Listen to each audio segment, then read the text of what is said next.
Example 2. Use one trigonometric value to find others. The problem here says if sine theta is 1/3, find the exact value of the 5 remaining trigonometric functions for the acute angle theta. Here's what this means.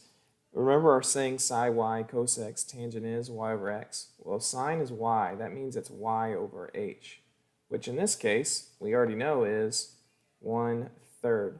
So if I were to draw a triangle here, and let's make my triangle be acute. We don't know anything about it other than it's right and acute.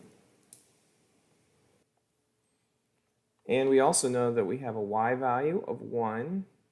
So our y equals 1.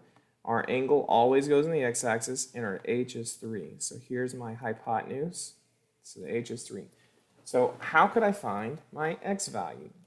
Well, we've learned the Pythagorean Theorem in the past. We know that if you have a right triangle, which we do here, we could say that x squared plus y squared equals our hypotenuse squared, which in this case would simply be saying x squared plus 1 squared equals 3 squared. Now, technically speaking, I should have these in parentheses because anytime you substitute, you should use parentheses. So let me fill that in. So we could solve. We have x squared plus 1 equals 9. Subtract the 1, and we know that x squared equals 8. Or if you wanted to reduce, now normally we would say plus or minus 8, but we do not include the plus or minus because we can't have a negative distance. So that's actually going to go away, and so we just have the square root of 8. X equals square root of 8, or if you wanted to reduce that, square root of 8 is the same thing as square root of 2 times the square root of 4. So that's 2 square roots of 2, because this becomes 2. Square root of 2 times 2 is 2 square roots of 2. So that's what we find out this is right here. This is 2 square roots of 2. Now that I know my x value, I can find the other 5 remaining. We still have cosine of theta, which is, remember, psi y cos x. So we put our x, 2 square roots of 2, divided by our y, our h, cos x, and the h is always silent, over 3. And then we have tangent. So sine, cosine, tangent, psi y cos x, tangent is y over x. So we put 1 over 2 square roots of 2. And that's not exactly appropriate because you're not supposed to ever leave a square root in the denominator. The way to get rid of it is multiply the top and bottom by the square root, or that same denominator that has a square root. So here, you multiply by the square root of 2 because it'll make it go away.